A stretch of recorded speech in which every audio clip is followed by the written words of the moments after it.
hukuman bagi orang-orang yang memerangi Allah dan memerangi utusan-utusannya dan yang membuat kerusakan di atas muka bumi ini hanyalah dibunuh atau disalib. Jadi berdasarkan Al-Quran, salib itu adalah hukuman bagi pelaku maksiat. Salib. Lalu kemudian di dalam kitabnya orang Yahudi di Ulangan 21 nomor 22 sampai 23, apabila seseorang berbuat dosa yang sepadan dengan hukuman mati, lalu dia dihukum mati, kemudian kau gantung dia pada sebuah tiang, maka janganlah mayatnya dibiarkan semalam-malaman pada tiang itu, tetapi haruslah engkau menguburkan pada hari itu juga. Sebab seorang yang digantung terkutuk oleh Allah, janganlah engkau menajiskan tanah yang diberikan Tuhan Elohim kepadamu menjadi milik pusakamu. Al-Quran dan kitabnya Yahudi sama-sama memberikan kemudian definisi berdasarkan data. Salib adalah hukuman bagi pelaku dosa besar yang sepadan dengan hukuman mati. Yang kedua, salib adalah hukuman bagi orang yang dikutuk oleh Tuhan. Di Kristen, apakah ikut dengan pola ini? Salib adalah hukuman untuk orang yang dikutuk oleh Tuhan, atau punya arti lain tentang salib? Silakan. Baik. Terima kasih, saudara semuanya. Salam toleransi ya, kita diskusi. Kalau di Kristen, salib itu bukan kutuk ya, karena kematian Yesus itu, salib itu bukan lagi menjadi kutuk, tapi menjadi kekuatan Allah. Itu ada di firman itu. Terus ya, berbahagialah orang yang tidak menolak Yesus, makanya kita menjadikan salib itu sebagai berkatnya.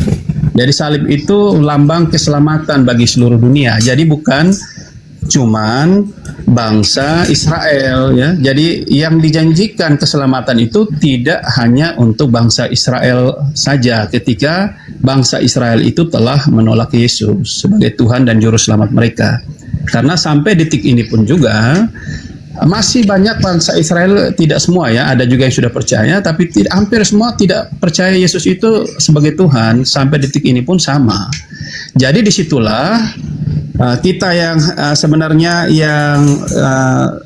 yang bukan Yahudi, yang bukan warga Israel, yang baik yang dulunya adalah kita orang-orang yang bersunat, semuanya yang mengabaikan semua perintah Yesus, kita semua sudah dipersatukan dengan Allah dalam tubuh Yesus Kristus, karena Yesus Kristus itu sendiri adalah Tuhan dan Juru Selamat. Makanya Allah sendiri mempersatukan dia di dalam Yesus Kristus. Makanya ketika Yesus terangkat ke surga, di situ dia titipkan pesan terakhir kepada semua bangsa. Makanya Paulus itu dia mengikuti itu ya. Menitipkan kepada semua bangsa, pergilah jadikan seluruh bangsa muridku dan baptislah mereka dalam nama Bapa, Anak dan Roh Kudus. Dan itulah yang dipakai oleh bapak-bapak rohani sebagai konsep Tritunggal. Memang tidak ditulis tentang Tritunggal, tapi yang menyampaikan, menyatakan langsung tentang ada tiga pribadi itu adalah Yesus Kristus. Makanya di dalam firman dia bilang begini, berbagai orang yang tidak menolak anak, menolak Bapa itu bisa diampuni, tetapi kalau yang menolak Roh Kudus itu dosanya tidak bisa diampuni, baik di sorga, di bumi maupun di sorga. Karena seorang penolong yang datang itu adalah seorang yang akan menyertai kita sampai pada akhir zaman. Jadi kalau di Kristen itu yang kita kenal, yang kita tahu, nabi terakhir itu adalah Yohanes ya. Yohanes itu ada di Alkitab. Jadi sampai detik ini memang kita percaya bahwa ketika Yesus Kristus terangkat ke surga itu pesannya hanya tiga. Menjadikan seluruh bangsa murid dan baptislah mereka dalam nama Bapa, Putra dan Kudus. Kenapa saya bilang datanya mana, Bang? Bagaimana, Pak? Datanya mana itu? Matius 28. Iya, betul sekali, benar sekali ya. Itu sudah dijawab. Jadi bisa dibaca tentang baptisan ya, tentang pergi, itu perintah Yesus sebelum terangkat ke surga. Dia pergilah seluruh bangsa muridku dan baptislah mereka dalam nama Bapa, Anak dan Roh Kudus. Itulah yang disampaikan oleh Yesus. Nah, Yesus juga menyatakan dirinya Tuhan. Maka kenapa sampai kita menganggap bahwa salib itu adalah kekuatan Allah, karena Allah telah mempersatukan dirinya dengan Kristus, dan itu tertulis dalam Alkitab. Nah, mungkin banyak orang yang tidak mengetahui itu, sehingga mereka menganggap bahwa salib itu adalah kutuk. Salib itu kutuk bagi semua manusia, karena manusia telah membangun perseteruan dengan Allah. Ya, dengan kedatangan Yesus mati di kayu salib, mempersatukan perseteruan dengan Allah itu menjadi satu kesatuan dalam tubuh Kristus. Makanya siapa yang percaya kepada Yesus itu akan diselamatkan. Ya, itu Itu ada juga di Alkitab ya. Jadi disampaikan bahwa hiduplah menurut roh ya. Jadi kalau orang mau mengenal Alkitab, mau tahu bahwa apakah Alkitab ini firman Allah atau tidak, kalau dia mendengar apa kata pendeta, mendengar apa kata nabi, atau itu pasti dia tidak akan bisa mengerti dan memahami Alkitab. Tapi kalau ada Roh Kudus yang hidup di dalam dia mau mengundang Roh Kudus ada di dalam hidup dia, mau masuk dalam rohat batin dia yang terus menolak Yesus, maka roh itulah yang akan menuntun orang itu kepada kebenaran firman Tuhan untuk memahami benar tentang apa yang telah difirmankan di dalam firman. Sekarang ada. Halo? Ya. Ya, silakan Pak. Iya. Jadi itu ada di Galatia ya, ada juga tentang hiduplah oleh roh itulah. Jadi berbicara tentang Roh Kudus inilah yang akan menuntun semua orang percaya untuk memahami benar tentang apa yang sebenarnya ada di dalam Alkitab. Di dalam Alkitab itu tidak semua hamba Tuhan, pendeta maupun kita semua ini tidak bisa memahami konteksnya kalau kita tidak mengundang Roh Kudus itu menguasai hati dan pikiran kita. Ketika kita mau menerima itu dulu, baru kita bisa memahami tentang maksudnya Tuhan ini apa maksudnya. Dari setiap ayat ini akan menghubungkan satu ayat dengan ayat yang lain.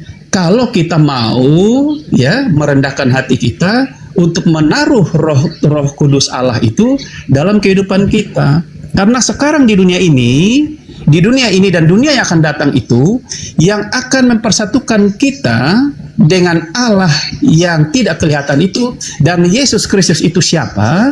Hanya Roh Kudus. Jadi kalau kita berbicara konteksnya Roh Kudus, Tuhan Yesus akan menyelamatkan. Kita tidak akan bisa mengenal Yesus Kristus, tidak akan bisa mengenal Allah tanpa ada satu pribadi yang Tuhan sudah titipkan itu yang akan menyertai kita sampai pada akhir zaman. Itu adalah hanya Roh Kudus. Jadi saya harapkan dalam diskusi yang sangat mulia ini, saudara semua kita adalah saudara, harusnya untuk konsep keselamatan dalam Kristen itu hanya satu ya. Kita jangan membukakan Roh Kudus. Ketika Roh Kudus ada dalam hidup kita akan mengakui yang namanya Yesus Kristus adalah Tuhan dan Juru Selamat. Mungkin itu konsepnya Pak. Kalau mau tanya soal dasar Alkitab, mungkin nanti kita bisa diskusi kembali Pak. Terima kasih. Oke, baik. Bapak, saya mendengarkan panjang lebar. Saya hanya ingin bertanya satu hal untuk mengerucutkan materi tentang salib. Ya. Apakah di dalam Taurat itu tidak ada kebenaran? Atau ada kebenaran? Ada kebenaran Pak ya? Ya, ada kebenaran. Oke, baik. Kalau di dalam Taurat itu ada kebenaran, Ya. Anda harus kemudian menerima konsekuensi bahwa ternyata penyaliban itu sia-sia kalau ada kebenaran di salib. Di Taurat. Ya. Ya, Bapak harus telan pil pahit ini. Ketika Bapak mengatakan ada kebenaran di dalam hukum Taurat, maka Paulus sendiri mengatakan sia-sia kematian Yesus. Galatia 2:21, aku tidak menolak kasih karunia Tuhan, sebab sekiranya ada kebenaran oleh hukum Taurat, maka sia-sialah kematian Kristus. Saya ulang pertanyaan saya. Apakah ada kebenaran oleh hukum Taurat atau tidak ada? Ada kebenaran itu. Berarti sia-sia kematian Kristus, gitu. Oh, jadi begini. Itu yang Bang Suma ya. Ini Bang Suma ya. Iya, saya sendiri, Bang. Bang Suma ya. Kita sudah pernah ketemu juga ya. Jadi mungkin pada diskusi. Jadi saya tahu Bang Suma sangat memahami benar tentang Alkitab. Kita bersyukur ya bisa bertemu sama orang-orang yang hebat seperti ini. Dan saya mau sampaikan begini, itu Bang Suma bisa baca di berapa ya? 4 Korintus tunggu ya, 2 Korintus 15 kalau tidak salah itu ayat 11 ya. Itu sia-sialah dalam hidup ini bila kita hanya menaruh pengharapan kepada Kristus ya. Itu konsepnya begini Bang Suma. Jadi dia bicaranya begini Bang Suma ya. Sia-sialah bila kita hanya menaruh pengharapan kepada Kristus. Tapi yang benar adalah Yesus telah mati di kayu salib. Jadi kematiannya itu tidak boleh sia-sia. Jadi setiap orang yang percaya kepada Dia harus sungguh-sungguh mengikuti apa yang telah dia lakukan, apa yang telah diajarkan dalam firman itu. Jadi tidak bisa kita hanya melakukan itu semaunya kita, tapi kematian dia itu tidak menjadi sia-sia bagi kita. Itu maksudnya. Nah, itu bisa juga kita baca, kalau bisa kita lihat itu ada di 1 Korintus, itu yang berbicara tentang salib itu kekuatan Allah, itu bisa dibaca juga di 1 Korintus kalau tidak salah ayat 1 Korintus 1 ayat 18 ya. Saya coba lihat ya. Supaya kita baca konsepnya dulu biar tentang kenapa salib itu menjadi kekuatan Allah, biar kita memahaminya dengan benar. 1 Korintus. Saya buka Alkitab ya Bang Suma ya. Iya, silakan Bang. Iya. Jadi Iya. Sambil Anda buka, Ya. di sini kalau kita melihat salib itu kutuk. Tadi saya menjelaskan salib itu adalah kutuk. Iya. Baik menurut Al-Qur'an maupun menurut kitabnya orang Yahudi. Tapi bagaimana dengan kitabnya orang Kristen? Kalau dengan kitabnya Kristen, salib itu adalah satu kebodohan. 1 Korintus 1:18. Kemudian di dalam kitab saudara 1 Korintus 1:23. Jadi salib itu adalah satu kebodohan. Nah, sekarang ketika saya bertanya, adakah kebenaran dalam hukum Taurat? Ada. Nah, kalau ada, berarti sia-sialah kematian Yesus. Oke. Yang kalau Bang Suma bicara itu, kita baca ya Bang Suma ya. Silakan. Kita baca di Efesus 2 ayat 15 ya, ayat 15 biar kita jangan terpaku pada hukum Taurat ya dan kitab para nabi ya. Jadi coba kita baca di Efesus 2 ayat 15 biar kita paham benar tentang kenapa sampai perkataan Yesus itu yang saat ini yang kita harus ikuti, karena Paulus sudah jelas mengajarkannya sangat sempurna tentang siapa anak Allah itu dan siapa Yesus itu. Oke, kita lihat di Efesus 2 ayat 15. Coba kita lihat dulu. Saya buka Alkitab jadi lama. Iya.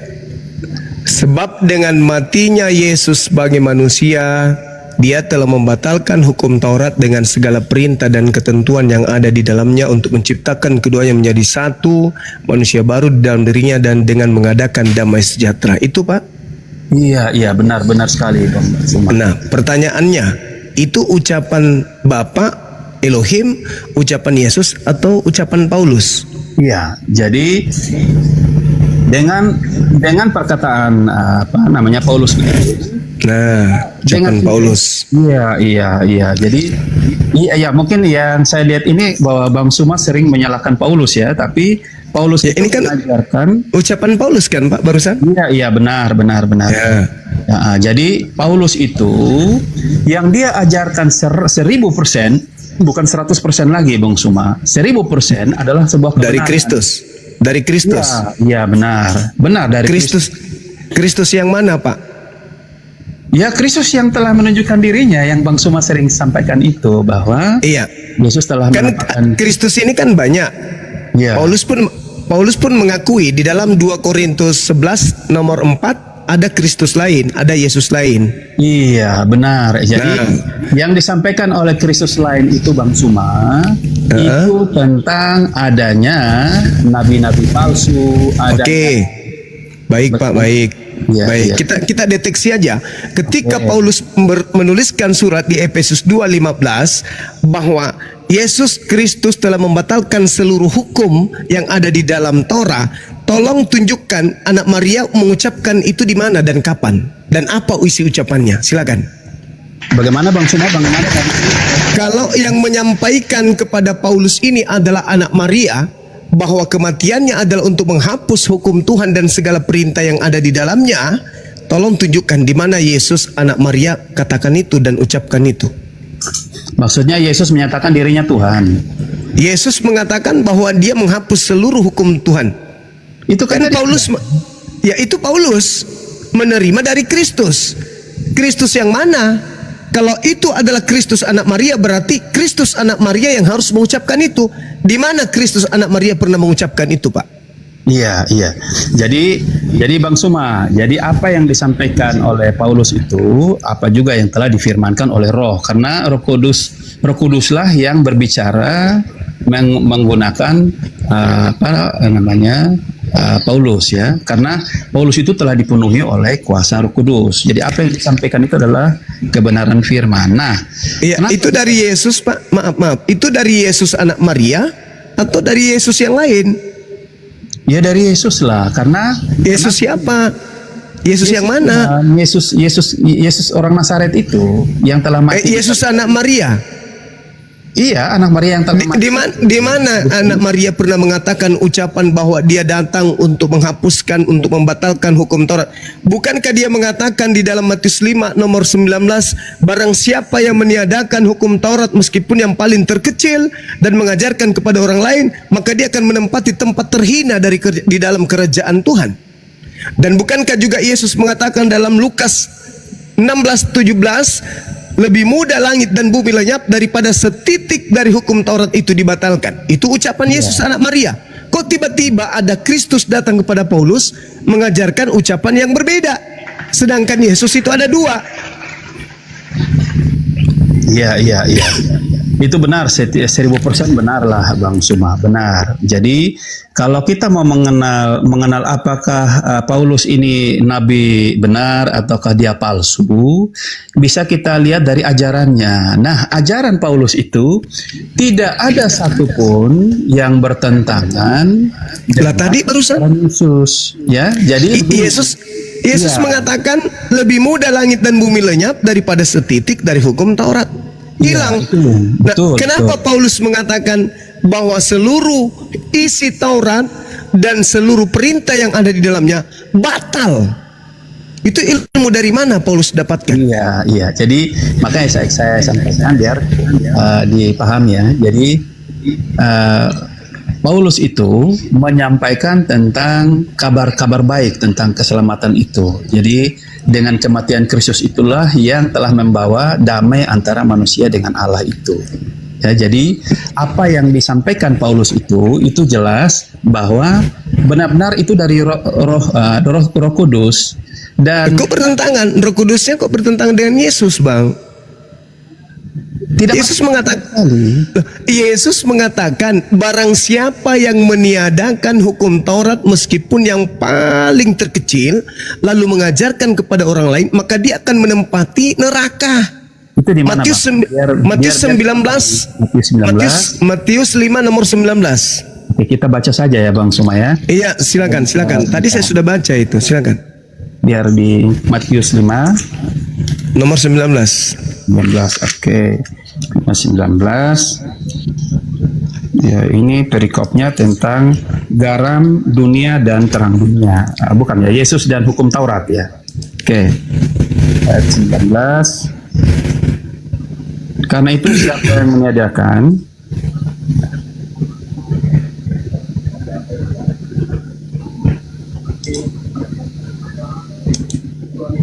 ya. Yang gini. Karena itu siapa yang meniadakan salah satu perintah hukum Taurat, sekalipun yang paling kecil, dan mengajarkannya demikian kepada orang lain, ia akan menduduki tempat yang paling rendah dalam kerajaan sorga. Tetapi siapa yang melakukan dan mengajarkan segala perintah-perintah hukum Taurat, ia akan menduduki tempat yang paling tinggi di dalam kerajaan sorga. Ya, Jadi itu berbicara tentang hukum dan segala perintah-perintahnya yang Tuhan perintahkan kepada manusia. Jadi yang Kalau dihilangkan, kalau dihilangkan Pak, dia menempati tempat apa? Masuk surga. Paulus tidak pernah menghilangkan setitik pun. Yang tadi Efesus 5 tadi, Efesus 2 nomor 15 itu apa Pak? Iya, makanya itu yang kita sampaikan bahwa Paulus sampaikan bahwa dengan matinya Yesus itu telah membatalkan hukum Taurat dan segala. Nah, itu ilmu dari mana Paulus dapatkan? Ya Roh Kudus lah, karena Nah, berarti roh apa kan ada dalil 1 Yohanes 4 nomor 1, ujilah setiap roh, sebab banyak nabi-nabi palsu yang datang mengajarkan ajaran yang menyesatkan. Sekarang Yesus mengatakan dalam Matius 5 nomor 19 yang dipelintir oleh Lembaga Bible Indonesia. Di situ dalilnya, karena itu siapa yang meniadakan salah satu perintah dari hukum Taurat sekalipun yang paling terkecil dan mengajarkan kepada orang lain, ia akan menduduki tempat yang hina, elakistos dalam bahasa Yunani. Tempat yang paling hina di dalam kerajaan langit, bukan kerajaan surga. Dalam kerajaan langit. Tetapi siapa yang melakukan dan mengajarkan segala perintah-perintah hukum Taurat, ia akan menduduki tempat yang tertinggi di dalam kerajaan langit. Bukan surga Pak, kerajaan langit. Kerajaan langit itu ada dua, ada surga, ada neraka. Kata Yesus, barang siapa yang meniadakan meskipun yang paling terendah dan mengajarkan kepada orang lain, maka dia akan menempati tempat terhina di dalam kerajaan langit. Artinya, Paulus dengan mendoktrin Kristen, mengajak orang Kristen meninggalkan hukum Taurat dengan mengatakan Yesus menjadi tumbal untuk menghilangkan segala perintah-perintah Tuhan yang ada dalam hukum Taurat, maka orang-orang Kristen akan menempati tempat terhina dalam kerajaan langit menurut pengakuan Yesus dalam Matius 5 nomor 19. Itu data. Jangan Anda mengatakan tidak bertentangan. Yang satu mengatakan meskipun yang paling terkecil, yang satu mengatakan membatalkan hukum Taurat dengan segala ketetapan yang ada di dalamnya. Yang kecil aja Pak menempati tempat terhina, apalagi segala ketetapan.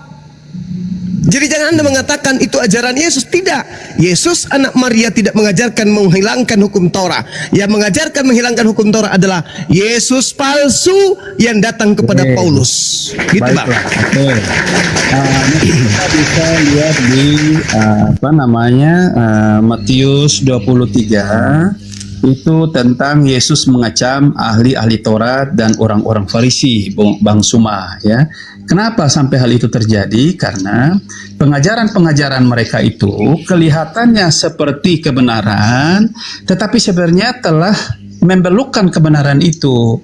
Ya, jadi di situ dibilang begini. Ya, kalau saya ambil garis besar poin besarnya saja lah ya.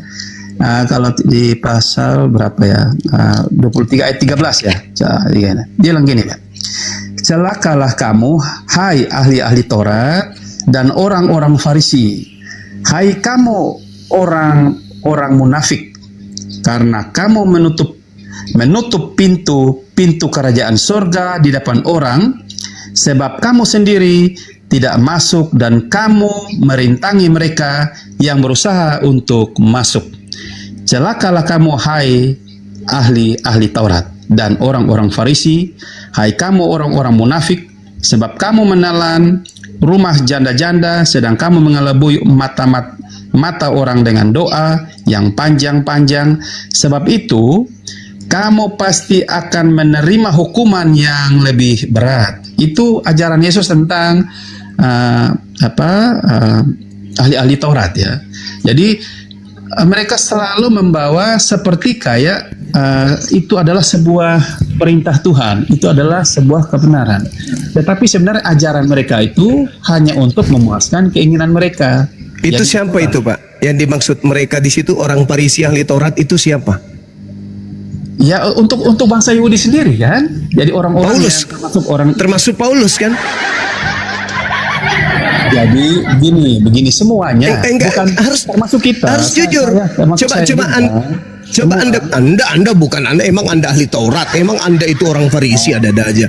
Celakalah kamu, hai ahli-ahli Taurat dan orang-orang Farisi, hai orang munafik, sebab kamu mengarungi lautan dan menjelajahi daratan untuk mentobatkan satu orang saja menjadi penganut agamamu, dan sesudah ia bertobat, kau menjadikan dia orang neraka dan 2 kali lebih jahat daripada kau sendiri. Pertanyaan saya, siapa orang Yahudi, orang Farisi yang meninggalkan Yerusalem, menyeberangi lautan, menjelajahi daratan, mentobatkan orang-orang Roma. Itu siapa, Pak?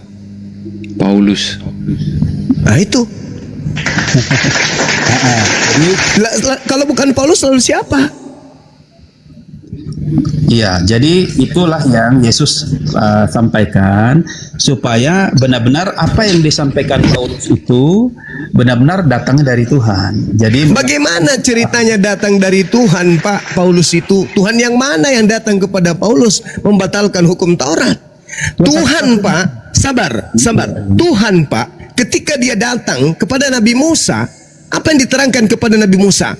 Di dalam Kejadian 17 nomor 14, barang siapa yang membatalkan sunat kulub, maka bunuhlah, karena dia telah membatalkan perjanjian kekalku. Itu perintah Tuhan yang datang kepada Paulus. Galatia 5 nomor 2, barang siapa yang menyunatkan kulubnya, maka Yesus Kristus tidak berguna baginya. Itu siapa yang perintahkan seperti itu, Pak? oh, itu tentang bersunat ya. Ya kan Anda tadi mengatakan bahwa yang berfirman kepada Paulus itu adalah Tuhan. Padahal Pak, kalau Anda menyanjung Paulus dan menyanjung kemudian ajaran Paulus, lalu kenapa Paulus bertaubat kemudian mengajarkan agama Kristen ketika dia kembali ke Yerusalem? Kenapa dia bertaubat?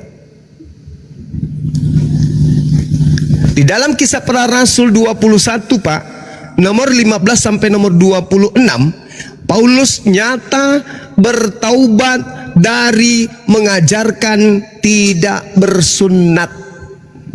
Baca Para Rasul 21 nomor 15 sampai 26, Paulus bertobat. Malah Paulus ketika bertobat mempersembahkan persembahan yang diajarkan oleh Nabi Musa. Setelah dia keluar meninggalkan Yerusalem, membuat orang-orang Roma, orang-orang Yahudi, non-Yahudi yang ada di luar sana, termasuk orang-orang Yahudi yang hidup di tengah-tengah bangsa asing, setelah dia pulang dari sana mengajarkan untuk meninggalkan Taurat, kembali dia ke Yerusalem, disuruh sama rabi-rabi untuk bertaubat karena telah melakukan kesalahan fatal, yaitu melarang orang lain bersunat. Baca kitab Anda, Kisah Para Rasul 21 nomor 15 sampai nomor 26. Jadi Paulus ini bertaubat, Pak, dari mengajarkan agama Anda. Berarti agama Anda itu tidak benar, karena Paulus sebagai rasul Anda pun bertaubat. Nah, sekarang pertanyaan saya, kapan Anda bertobat? Paulus saja bertobat dari mengajarkan agama Kristen, masa Anda tidak? Jadi Bang Soma, kalau bicara tentang bersunat, memang versi kita berbeda ya. Kalau dulu kita itu diajarkan oleh Nabi kita Abraham tentang bersunat. Ya, tentang bersunat. Bersunat itu secara lahiriah ya. Tetapi yang dimaksud oleh Yesus Kristus itu adalah bersunat hati, bukan secara. Di mana Yesus mengajarkan sunat hati, Pak? Oke. Saya silakan dulu. Iya, silakan. Biar Bang sunat lah. Oke. Saudara, cuma sabar, saya jelaskan dulu sedikit.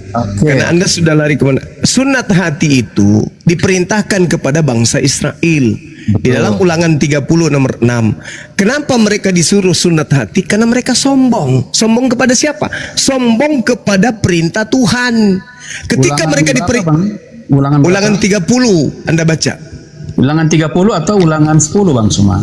Ulangan 10, Ulangan 30 banyak, Pak, membahas tentang sunat hati. Sunat hati itu banyak ya.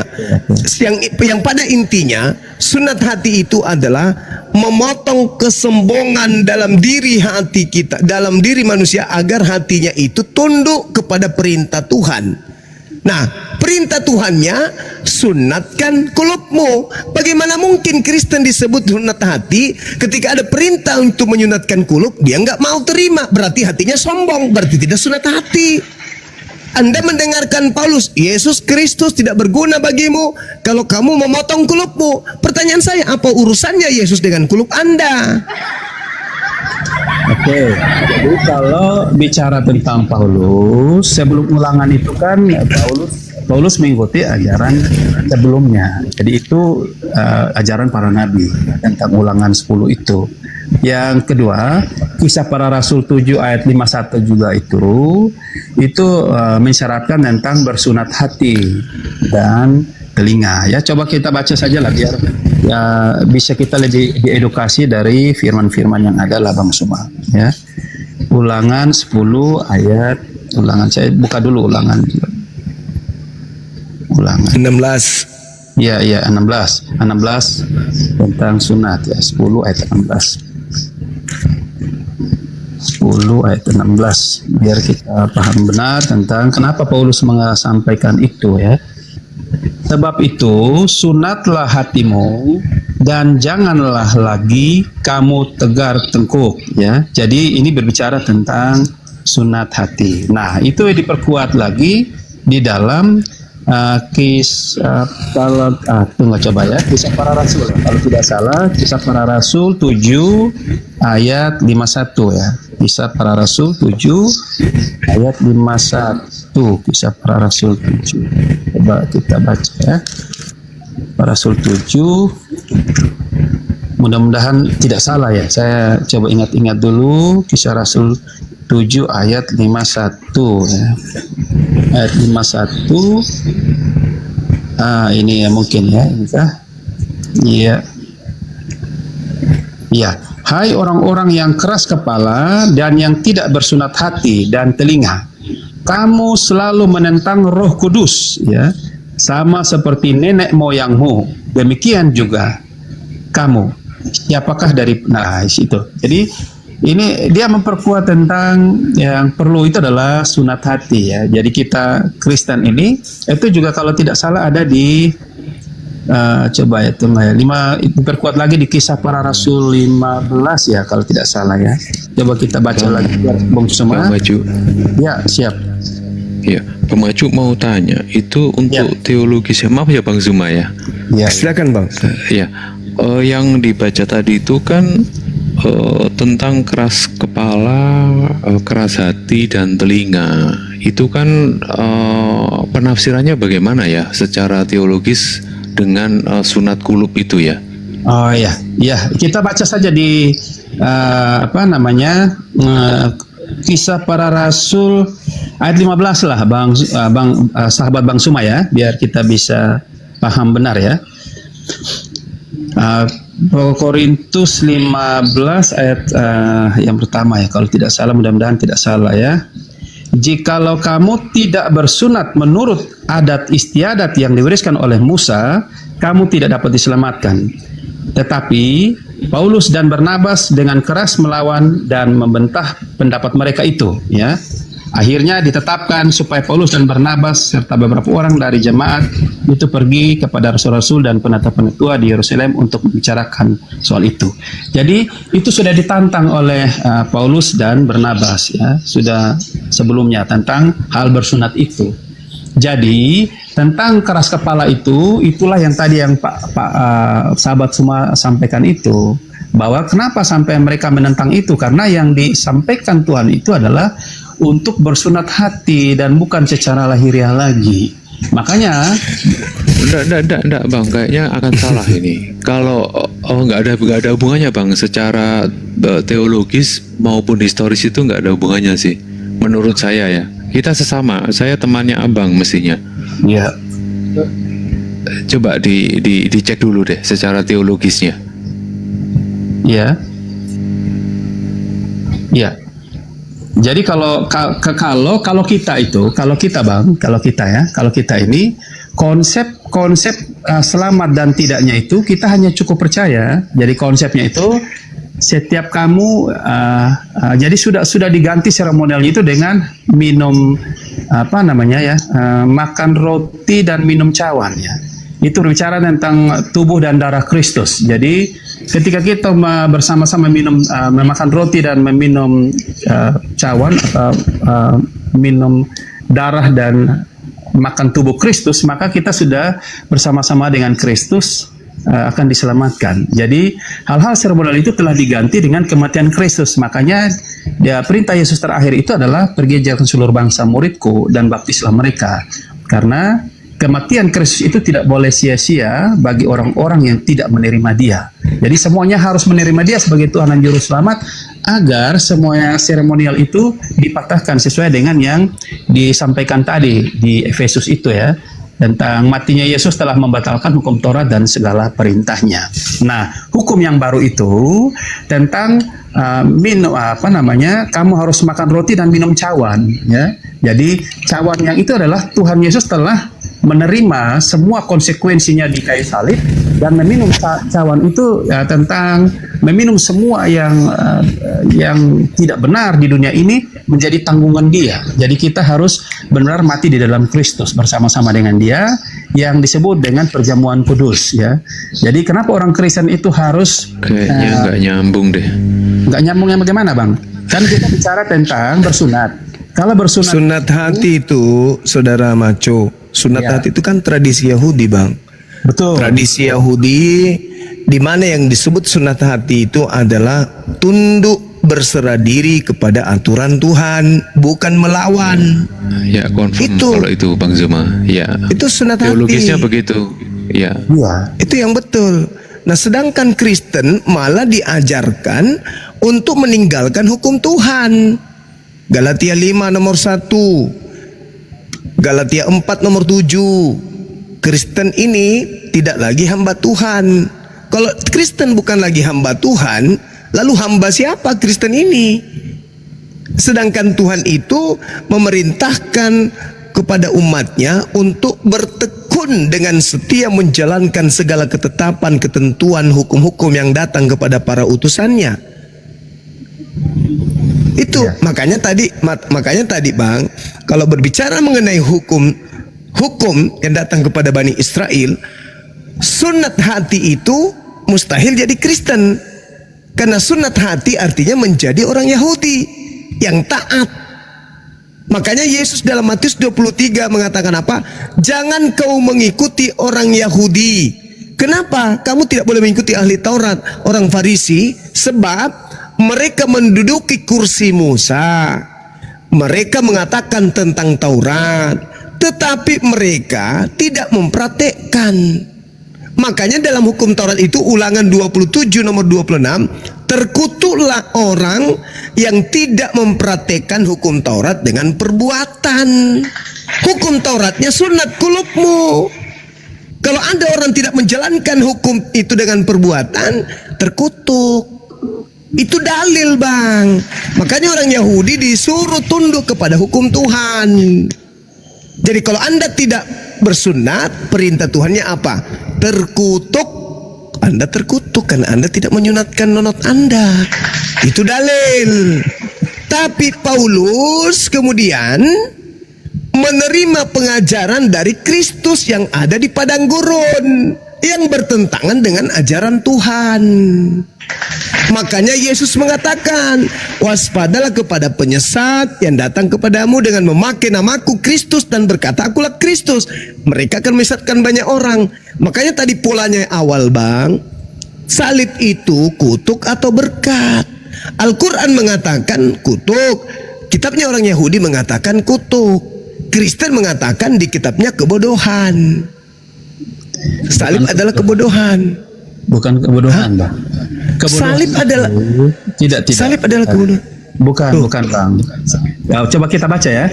Itu kalau Bang omong itu di 1 Korintus 1:18. Iya. Kita baca Pemberitaan tentang salib memang adalah kebodohan bagi mereka yang akan binasa. Iya, betul. Tetapi bagi kita yang diselamatkan, pemberitaan itu adalah kekuatan Allah. Benar. Bagaimana mungkin? Di mana dasar pijakannya salib itu kekuatan, Bang? Iya, jadi Maksudnya gimana? Iya, biar saya jelaskan ya. Oke, ingat Bang ya, jangan lari dari konteks ya. Iya, Salib adalah kutuk bagi Elohim. Iya. Jadi Silakan. Jadi begini, dengan kematian Kristus itu, maka salib itu menjadi kekuatan kita. Jadi disitulah dikatakan Yesus Kristus itu dia pesannya begini ya.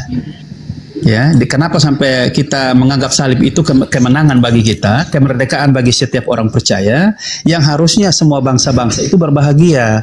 Karena dengan kematian Kristus, kita semua ini menjadi milik kepunyaan Allah. Kita semua telah diselamatkan Allah.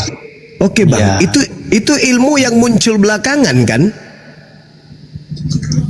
Bagaimana Bang? Itu konsep yang muncul belakangan dari mimbar gereja kan? Sedangkan yang pertama melakukan penyaliban itu kan orang Yahudi, orang Farisi, mahkamah agama. Dan murni penyaliban itu atas dasar kebencian. Betul. Nah, tolong Anda sebutkan di mana tertulis kalau salib itu adalah berkat. Tadi kan sudah disebutkan kan Bang? Iya, maksudnya Tuhan yang iya. berfirman salib itu berkat. Saya kan sudah menguraikan kepada saudara bahwa salib itu adalah kutuk. Di mana tertulis? Iya, Ulangan iya, 21 nomor 22 23. Salib bagi Yahudi, Bang, salib bagi Yahudi adalah hukuman bagi orang yang melakukan dosa yang sepadan dengan hukuman mati, dan orang itu dikutuk oleh Elohim. Kedua, salib bagi Elohim adalah terjadi terhadap orang yang melakukan dosa besar yang sepadan dengan hukuman mati, dan orang itu dikutuk oleh Elohim. Itu syaratnya untuk disalib. Itu syarat untuk disalib. Pertanyaannya yang sederhana, apa dosa yang dilakukan oleh Yesus anak Maria yang sepadan dengan hukuman mati sehingga dia layak untuk dikutuk oleh Elohim? Ada nggak dosa Yesus? Silakan. Oke, saya jawab ya Bang Suma, Iya. yang baik hati dan semua pendengar yang baik ya. Kenapa kita begitu bangga sekali Yesus Kristus itu harus mati di kayu salib dan akhirnya kita menjadi diselamatkan. Bukan bangsa Israel saja ya, tapi kita diselamatkan. Coba kita baca di kalau tidak salah Yohanes ya. Coba di Yohanes dulu lah. Yohanes lah, coba di ini dulu. Biar kita tahu bahwa kenapa sampai kematian Yesus itu kita tahu bahwa Apa isinya, Pak? Apa isinya? Yohanes 10 ayat 17 Oke. sampai 18 lah. Coba dibaca Bang. Coba bantu Oke, baca. silakan. Yohanes 10 nomor 18. 10, 17, 18 ya. Adalah bagi. Oke. Bapa mengasihi aku oleh karena aku memberikan nyawaku untuk menerimanya kembali. Tidak ada seorang pun mengambilnya daripada aku, melainkan aku memberikannya menurut kehendakku sendiri. Berarti Yesus bunuh diri dong? bukan begitu. Bang semua baca dulu, baca selesai. Saya baca. Baca selesai Aku dulu. berkuasa memberikannya dan berkuasa mengambilnya kembali. Inilah tugas yang kuberikan, yang kuterima dari Bapa. Aku yang berkuasa memberikannya menurut kehendakku sendiri. Betul. Nah, boleh nggak Yesus diambil nyawanya sama orang lain? Tidak bisa dong. Dia tidak bisa. Dia yang harus bunuh diri sendiri. Menyerahkan nyawanya. Dia yang harus Bang Suma, iya. Yesus itu Allah ya. Jadi dia yang Aduh, parah. Jangan Anda bawa ajaran Paulus dulu, karena Paulus harus lolos dulu nih. Oke, Paulus Bang harus Suma. lolos dulu. Oke Bang Suma, kita Paulus diskusi. Tunggu Bang Suma, saya jelaskan biar kita paham ya sama-sama ya, Bang Suma. Saya sudah paham, Bapak aja yang nggak paham. Oke, siap. Saya jelaskan ya Bang Suma. Tidak seorang pun mengambil daripadaku, melainkan aku yang memberikannya menurut kehendakku sendiri. Iya, Betul? betul. Artinya tidak ada yang bisa membunuh Yesus selain Yesus bunuh diri. Oke Bang Suma, saya lanjutkan ya Bang Suma. Nanti baru kita berdiskusi ya, biar saya jelaskan dulu. Saya lanjut ke ayat berikut ya Bang Suma. Oke. Iya, silakan. Coba kita baca sama-sama di Bang Suma, tolong bantu saya ya. Ada, kalau saya ingat saya dulu Matius 27 ya, 27 59. ayat 51 18. 51 sampai 53 Bang Suma. Coba dibantu baca dulu Bang Suma. 51. 51 sampai ayat 53 sajalah. 53 saja, 51 53. Dan lihatlah tabir bait suci terbelah dua. Itu ya. Iya, betul sekali Bang Suma. Terbelah dua, dari atas sampai ke bawah terjadilah gempa bumi, bukit-bukit batu terbelah dan kuburan-kuburan terbuka. Banyak orang kudus telah meninggal bangkit. Kemudian 53-nya, dan sesudah kebangkitan Yesus, mereka pun keluar dari kubur lalu masuk ke kota kudus dan menampakkan diri kepada banyak orang. Apa yang Anda ingin jual di sini? Iya Bang Suma. Jadi Apa tuh? tadi kita bicara tentang Yesus memberikan nyawanya dan dia dapat mengalami hal itu. Kematiannya itulah yang membawa kemenangan bagi kita semua. Jadi salib itu bukan kutuk, tapi kemenangan bagi kita orang. Mana dalil? Dalilnya? Dalilnya kan orang-orang mati kan, orang-orang kudus kan bangkit, ya. Dan masuk Dalilnya Pak, dalilnya mana bahwa salib itu adalah berkat? Itu dalilnya di mana? Ini kan kita bicara tentang Yesus setelah mati di kayu salib kan Bang Suma, yang memberikan. Kalau yang saya baca Bang, Matius 20 itu menggenapi nubuat Pak di dalam Lukas 21 nomor 8. Waspadalah kepada penyesat yang datang kepadamu dengan memakai namaku dan berkata, akulah dia, waktunya sudah dekat, jangan kamu percaya. Penyesat itu datang dengan memakai namaku dan berkata, waktunya sudah dekat, jangan kau percaya. Apa tanda-tanda kemudian datangnya penyesat itu? Itu tadi, kuburan terbelah, terjadi gempa bumi. Coba Anda baca di dalam Lukas 21 nomor 8, nomor 9, nomor 10, nomor 11, nomor 12. Endingnya di nomor 12 Pak. Namun sebelum semua itu terjadi, terlebih dahulu kamu ditangkap, kamu disesak, kamu dianiaya, kau dimasukkan ke dalam rumah-rumah ibadah, kau diperhadapkan kepada raja-raja. Sebelum terjadi penyesat itu datang, terlebih dahulu kamu ditangkap dan aniaya. Pertanyaan saya Pak, siapa yang melakukan terhadap murid-murid Yesus ini? Iya. Kok iya Pak? Siapa yang melakukan penganiayaan terhadap murid Yesus ini, siapa? Ya, salah satunya adalah Paulus sebelumnya. Bagus. Ya. Jadi salah satunya yang benar-benar itu yang jawabannya. Sebelum penyesat itu kemudian menyesatkan, terlebih dahulu dia menangkap murid-murid Yesus. Makanya saya tadi tergelitik ketika Bapak mengatakan, sabar dulu, nanti gantian kita. Saya tergelitik ketika Bapak mengatakan Yesus itu memang harus mati. Artinya Kristen ini sama seperti setan yang menginginkan, sabar, jangan tertawa dulu, yang menginginkan kematian terhadap Yesus. Yesus mengatakan di dalam Yohanes 8:37 sampai nomor 44, yang ingin membunuh Yesus itu adalah anak-anak setan. Bapak barusan mengatakan Yesus itu memang harus mati. Berarti Bapak ini bagian daripada anak-anak setan. Iblislah yang menjadi bapakmu dan kamu mau melakukan keinginan-keinginan bapakmu. Kepada siapa Yesus mengatakan itu? Kepada orang-orang yang ingin membunuh Yesus. Hanya iblis Pak yang mau Yesus itu mati.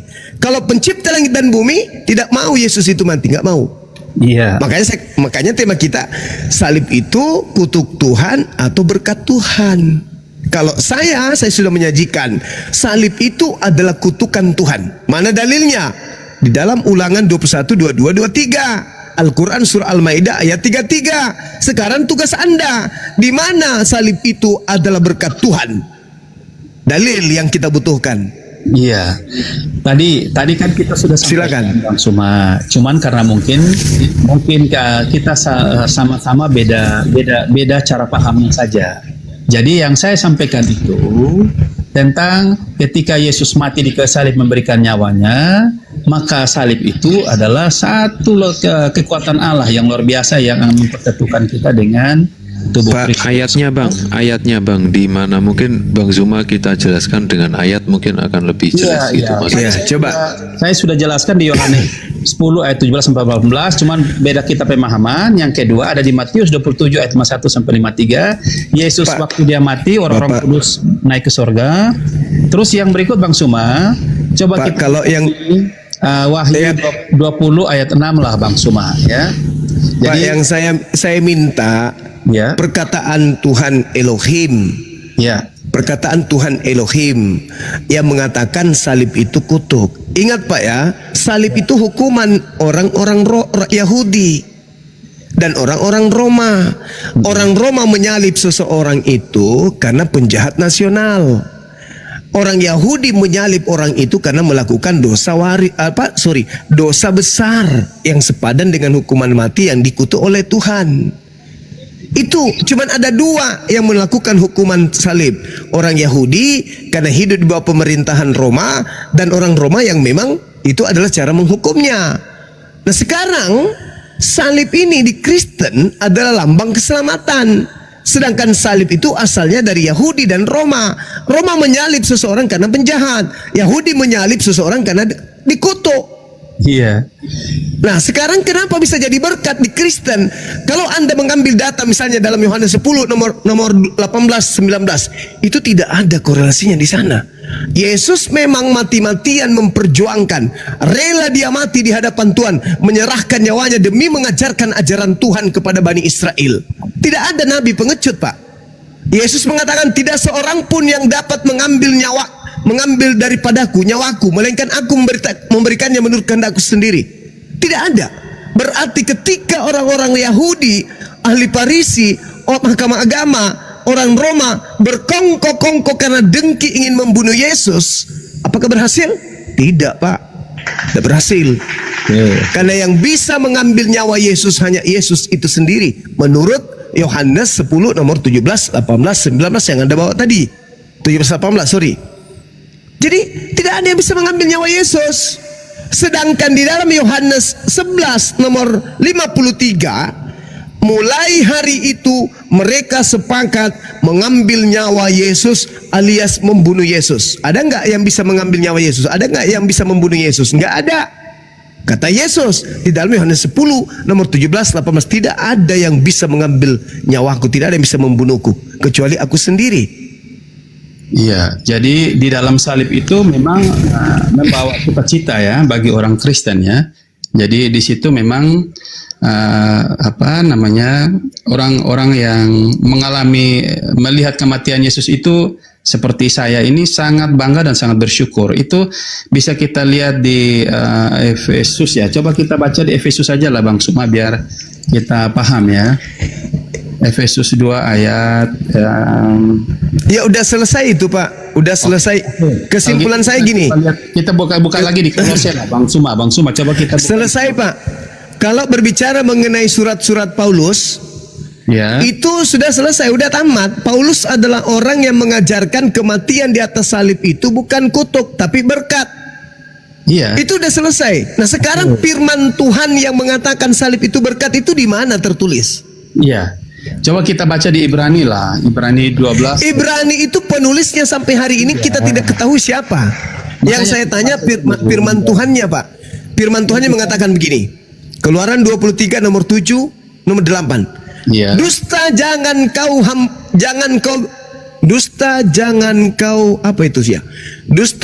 kau sebar-sebarkan.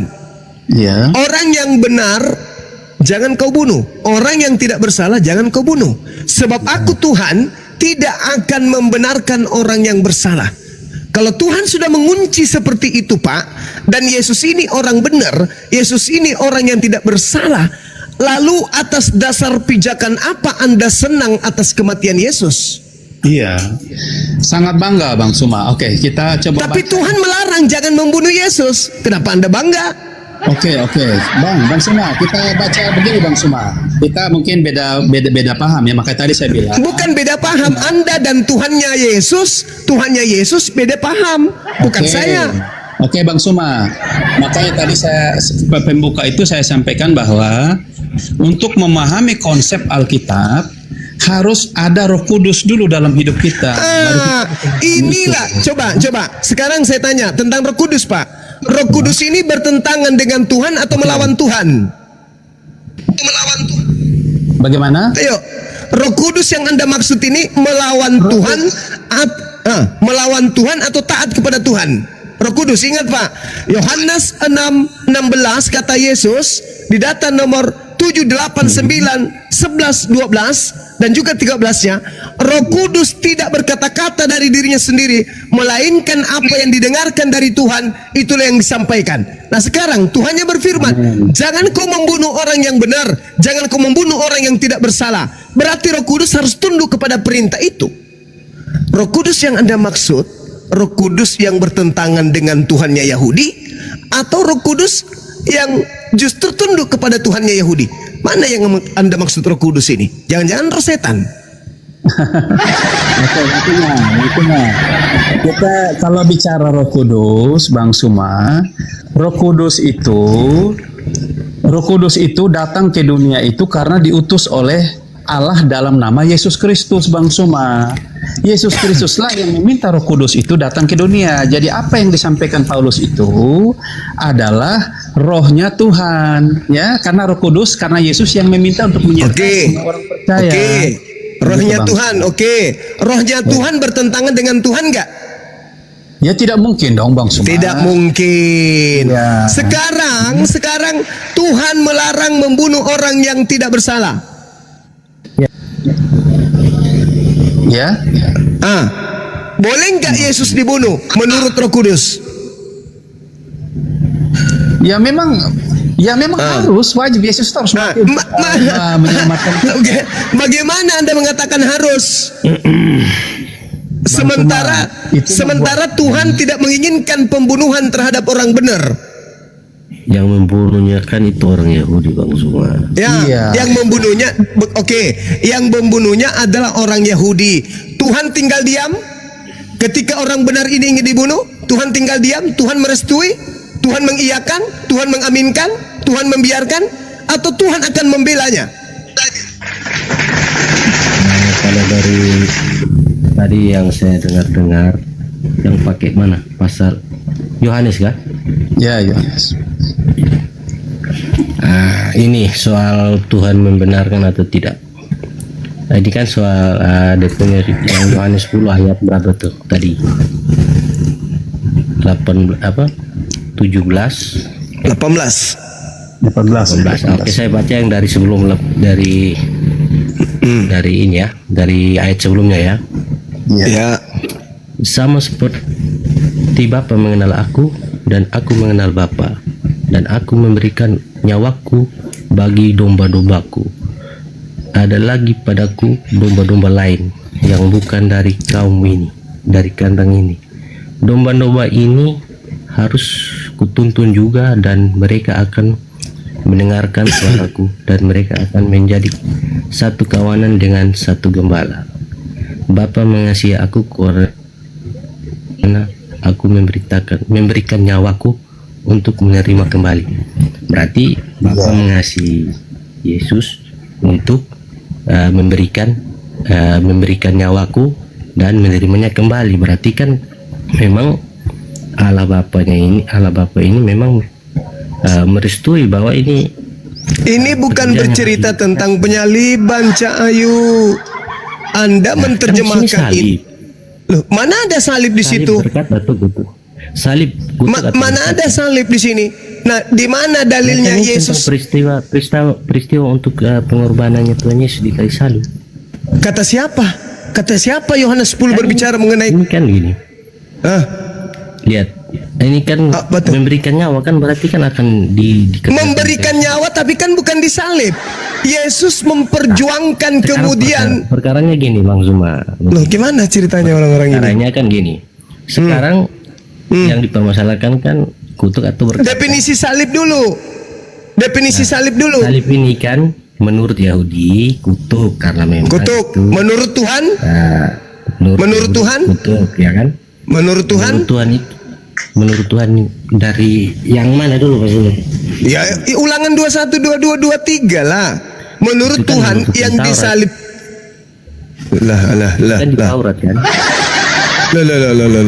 Itu yang dikutip oleh Paulus. Galatia 3 nomor 13. Kristus telah menebus Kristen dari kutuk hukum Taurat dengan jalan menjadi kutuk karena Kristen, sebab ada tertulis, terkutuklah orang yang mati digantung di tiang salib. Tertulis di mana? Ulangan 21.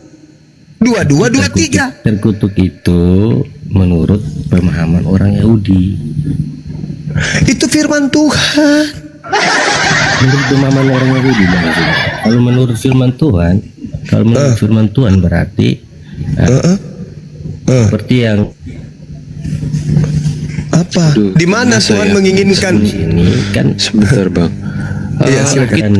itu kan adalah satu. Bang, perjanjian lama itu diakui sebagai Alkitab kita nggak ya? Sampai saat ini di gereja. Tetap diakui. Oke. Tetapi aku Ya, aduh, gemas saya. juga. Bang cuma iman memotong. juga. Masuk bang, silakan. Bang Rustem silakan. Jadi Kalau sudah sebenarnya- diakui, terus apa yang dibantah, Bang, maksudnya? Jadi ada namanya istilahnya kaidah antara pemahaman orang Yahudi saat waktu di Perjanjian Lama, ada pemahaman tentang ajaran baru yang dibawa oleh Kristus, terus kemudian yang diteruskan oleh Paulus. Kristus tidak Mungkin menghilangkan Paulus satu iota pun terlalu- dari hukum Taurat, ya. Masalahnya. Kristus Bagaimana? tidak menghilangkan satu iota pun dari hukum Taurat, kan gitu. tapi menggenapi. Melengkapi Sampai berarti. semuanya tergenapi. Menggenapi. Iya, menggenapi itu dihilangkan atau melengkapi? Menggenapi itu adalah tahu menggenapi artinya semua yang tertulis Iya. itu telah digenapi, bukan menghilangkan atau menambah atau bagaimana, itu menggenapi. Genap bahwa dengan kematian sedikit. Kok kematian? Kok digenapi dengan kematian? Pak, Maksudnya salib ini dulu apa? Salib ini hukuman untuk siapa salib ini? salib itu kan dikenakan kepada Yesus karena sifatnya istilahnya pengertian dari ahli-ahli Farisi, ahli-ahli Taurat itu bahwa ajaran yang dia bawa, Yesus bawa ini akan merusak tatanan yang sudah mereka kerjakan selama mereka menjadi ahli-ahli Taurat yang mereka kerjakan dengan hukum Salib Taurat. ini apa, Bang? Salib ini hukuman untuk siapa salib ini? Hubungan kepada orang yang mereka sangat salah, Nah, Yesus ini apa salahnya? dipersalahkan. Gitu. Yesus ini apa salahnya? Salahnya itu adalah salah bukan salah menurut orang Kristen ya, salah menurut ahli-ahli Taurat. Apa salahnya Yesus sampai dia harus disalib? Yang kami orang Kristen imani bahwa ahli-ahli Taurat mempersalahkan Yesus karena dia menentang apapun yang mereka ajarkan soal kebiasaan-kebiasaan orang Yahudi, seperti tidak boleh memberi persembahan di hari Sabat atau tentang banyak lah. Mungkin saya tidak hafal semua, sekarang saya juga bukan ahli Alkitab, tapi terima kasih nih Bang Sunga. Sebelumnya saya ini jarang baca Alkitab nih, sangat jarang. Setelah mulai saya nonton, saya itu membaca-baca juga, cuman dari sini saya mulai merasa bahwa ini adalah ajaran yang benar, bahwa ada korelasi antara hukum Taurat, ada korelasi antara ajaran Kristen. Iya, dan juga kembali aja, Bang. Salib itu hukuman untuk siapa? hukuman kepada orang yang bersalah. Nah, Yesus apa salahnya? Menurut ahli Taurat dan Yahudi. Enggak, jangan menurut. Kan Anda sudah mengimani kematiannya. Anda kan sudah mengimani kematiannya. Nah, apa salahnya Yesus sampai dia harus dibunuh? Itu kan salahnya itu kan menurut ahli Taurat, bukan menurut Ya. umat Kristen. Maksudnya gimana ini? Bukan Yesus- salahnya menurut umat Kristen, tapi Iya, salah menurut tahu, ahli Taurat. Pak, tahu. Tapi Makanya apa jadi salah dikasih Yesus? salib itu. Apa salah Yesus menurut Tuhan sehingga dia harus disalib? Tidak ada salah menurut Tuhan, tapi salah menurut ahli Taurat. Oke, tidak ada salah menurut Tuhan. Tuhan. Berarti kalau dia dibunuh itu dosa menurut Tuhan atau berkat? Kalau dia dibunuh, berarti dosanya orang Farisi dan orang Yahudi. Ah, Taurat itu. berarti penyaliban ini melahirkan dosa atau menghapuskan dosa? Melahirkan dosa untuk Melahirkan orang-orang Farisi dan orang-orang dosa. Yahudi itu. Melahirkan Orang Farisi dan dosa. orang-orang Yahudi itu. Ya, melahirkan dosa. Untuk Penyaliban. mereka yang menyalip itu. Iya. Bukan- Terus bukan- terus bukan bagaimana bagi ceritanya? yang diselamatkan oleh salib itu. Terus bagaimana Jadi konsepnya ceritanya? begini. Waduh, bicara sendiri orang ini. Anda ke toilet kalau bicara sendiri. Ini kita diskusi. Lanjut. Bagaimana ceritanya perbuatan dosa bisa menyelamatkan orang Kristen? Gimana ceritanya? Dosa itu kepada siapa dulu itu? Dosanya siapa dulu itu? Loh, kan penyaliban terhadap Yesus itu dosa. Balik. Dosanya balik. Dosa Dosanya orang dosa Farisi bagi dan yang orang melakukan. dosa bagi yang melakukan, Ya yang kan? menyalib Yesus. Bukan kami orang Kristen yang diselamatkan. Saya Bukan tidak tanya kandidat bahwa yang sebagai melakukan orang yang itu adalah diselamatkan. Kristen. Saya kan udah bilang Kristen itu penumpang gelap. Dosa bagi yang menyalib. Dosanya dari mana? Yang menyalib kan? Dosanya dari mana? Halo. Dia membunuh kan?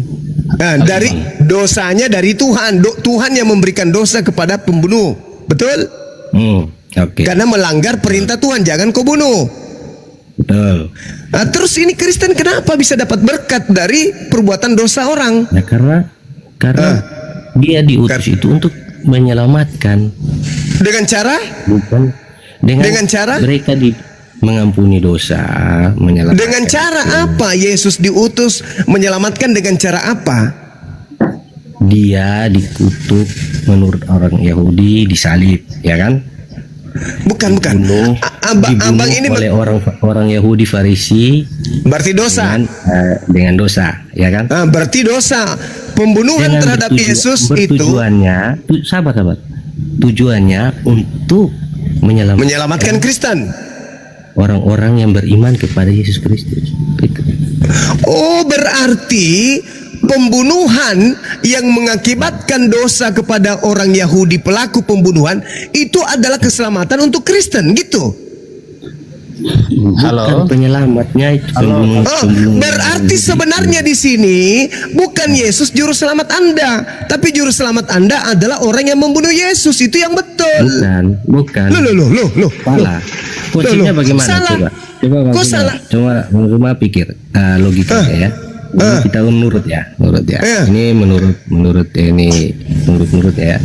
Ya nggak usah terlalu berbelit-belit, Bang, langsung aja. Yesus diutus apa? Untuk mendamaikan manusia dengan Allah. Dengan cara apa? Setelah dia mengajarkan tentang keimanan, maka timbullah iri hati dan Enggak, dia diutus oleh Tuhan. Enggak usah banyak sandiwara. Dia diutus oleh Tuhan ke bumi ini untuk mendamaikan manusia dengan dosa, dengan Tuhan. Dengan cara apa? sabar dulu, sabar. Jangan Oh, sampai nggak bisa. ke sana. Enggak, bukan di sini, bukan Kalau gereja. misalnya Di sini bukan gereja, saya Bang. ngomong, Iya, karena Anda ingin melilit lidah supaya kami bisa tertipu dengan pola Anda. Saya sudah paham. Anda ingin mengatakan juga mau, bahwa kan? Kristen bisa diselamatkan karena salib, betul? tidak, Lalu karena apa? karena pengorbanan Tuhan Yesus. Apa itu pengorbanan? Salib. Pengorbanan apa itu? Bahwa dia menyerahkan nyawanya. Dia disalib karena Karena ini. siapa? Dia disalib karena siapa? Karena iri hati dan Berarti keselamatan Anda, berarti keselamatan Kristen berasal dari perbuatan-perbuatan buruk ahli Taurat. Betul? tidak, bukan. Tidak lagi. Yang mana yang Jadi betul?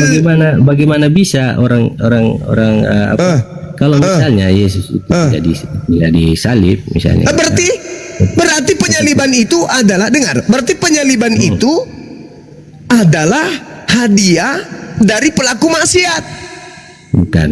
Tidak ada dealnya. Lalu siapa yang menyalib Yesus? Kan yang menyalib Yesus itu kan ahli Taurat dan Ahli Taurat ini melakukan kebenaran atau melakukan kesalahan? menurut hukum Taurat itu adalah kesalahan. Karena Berarti membunuh adalah melanggar adalah Taurat, dosa. kan? Adalah dosa. Itu dosa mereka. Dosa.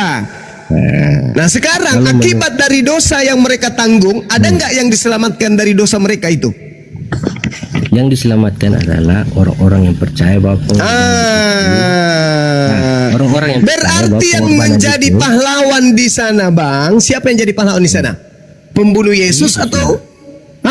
karena satu, dia mati. Kok jadi Yesus? Tapi dia Kok bangkit. jadi Yesus? Kenapa pembunuhannya orang Yahudi itu jadinya tidak ada arti? Karena dia bangkit, dia hidup lagi. Oh, begitu. Jadi, Iman kami. iya, iman gila Kalau itu. misalnya dia Jadi mati begini. dan dia mati terus, sabar.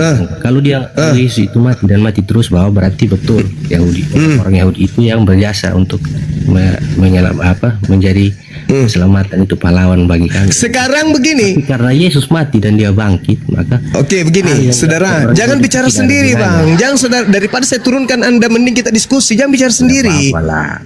Anda turun kalau Kan saya gitu, kalau Anda menjelaskan bicara secara sendiri, iman Anda ke saya, kan? gereja. Sekarang begini, Saya bisa nggak menjelaskan Yesus? secara iman saya. Woi, Bahlul, bisa nggak Tuhan kau itu bangkit dari kubur kalau tidak dibunuh dulu? Talal. Sudah bodoh sombong.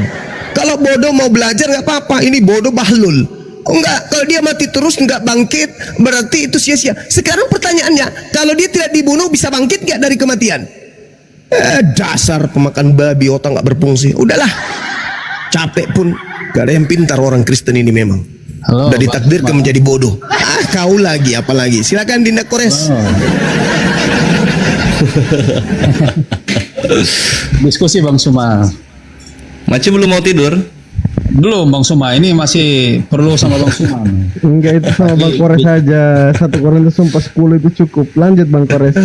Iya. Jadi bicara soal kutuk apa salib itu sebenarnya bisa dilihat juga di Lukas ya.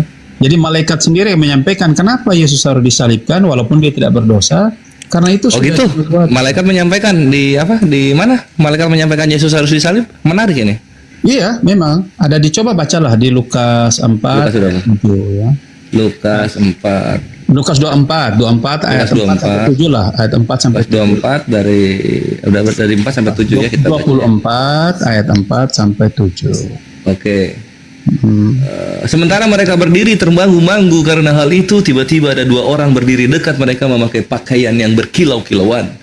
Mereka sangat ketakutan dan menundukkan kepala, tetapi kedua orang itu berkata kepada mereka, "Mengapa kamu mencari dia?" D-nya gede ya. Yang menghidup di antara orang mati. Ia tidak ada di sini. Ia telah bangkit. Ingatlah apa yang dikatakannya kepada kamu ketika ia masih di Galilea, yaitu bahwa anak manusia harus diserahkan ke tangan orang-orang berdosa dan disalibkan dan akan bangkit pada hari ketiga. Gitu ya. Iya, benar. Oh, jadi memang kalau gue sih mengambil perspektifnya agak berbeda. Jadi memang untuk menebus dosa, sang bapak harus membunuh anaknya ya. Jadi itu Gua begini- ketawa. bukan begini Bang ya. Jadi supaya kita Gimana? paham, Coba, gue pengen paham nih. lihat dulu dari sejarahnya kenapa sampai Yesus Oke. harus disalibkan ya. Itu bisa lihat di Kejadian ya. Kalau tidak Kejadian berapa? apa ya, saya sudah lupa. Kejadian 3:15. Iya, coba lihat. Oh, tahu banget Kores ini kejadian. Yang ini apa? Yang kepala ular diremukan, Iya. tumit manusia diremukan. Jadi tumit ditukar kepala, kan gitu?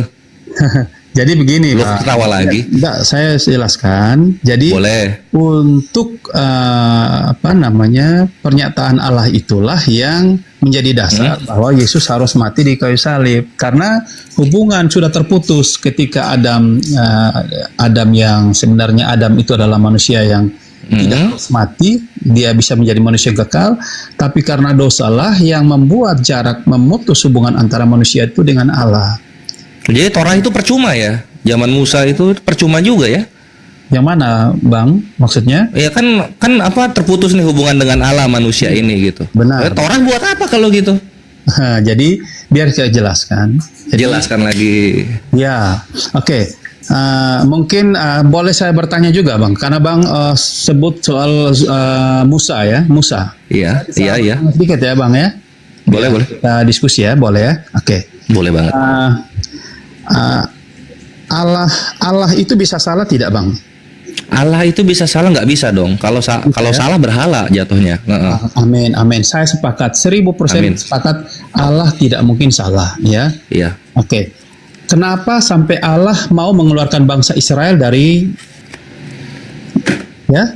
Dari Mesir. Nah, benar. Oke. Abang berarti satu paham ya? Kita Satu paham. Alasannya apa ya? Kenapa sampai Allah bisa, kalau Allah tidak pernah salah, kenapa dia harus kasih keluar bangsa Israel ya, yang sebenarnya yang menciptakan masalah ini ya? Iya. Allah itu pemilik bangsa Israel bukan? Ya, abang jelaskan aja karena sekarang saya. Oke gini, jadi jadi dari perspektif Islam gitu, Tuhan itu nggak berhak ditanya gitu. Ya. Terserah dia mau ngapain manusia. Iya. Nah, ketika Tuhan itu ingin menyelamatkan bangsa Israel dari perbudakan bangsa Mesir gitu kan, itu atas kehendak Tuhan. Betul. Memang Tuhan maunya begitu, gitu. Kenapa kita harus demo atau menuntut Anda Tuhan harus punya alasan melakukan ini? Kenapa harus begitu? Nah, kita sebagai manusia, kita mengambil hikmah yang didapatkan ketika Tuhan menyelamatkan bangsa Israel ini dari perbudakan bangsa Mesir. Di situ apa hikmahnya? Di sini menyatakan bahwa keselamatan dari Tuhan itu ada, dan Bani Israel itu akan dipilih nantinya sampai waktu yang ditentukan menjadi bangsa yang melahirkan banyak nabi-nabi di dalamnya. Gitu. Iya. Nah, itu hikmah yang kita ambil, bukan alasan Tuhan mau ngapain, hikmah yang kita ambil. Gitu, Mabre. Terus Berarti Allah tidak salah dong waktu menjanjikan tentang dari keturunan mulah akan menginjak kepala. Tidak salah kan? Jadi dari keturunan, kejauhan dong kalau ngambil ke sana. Ini Adam ini bukan cuma bapaknya bangsa Israel gitu. Lu kira bangsa Asuria, bangsa Mesir lahir dari botol keratineng? Kan enggak. Itu dari Adam juga.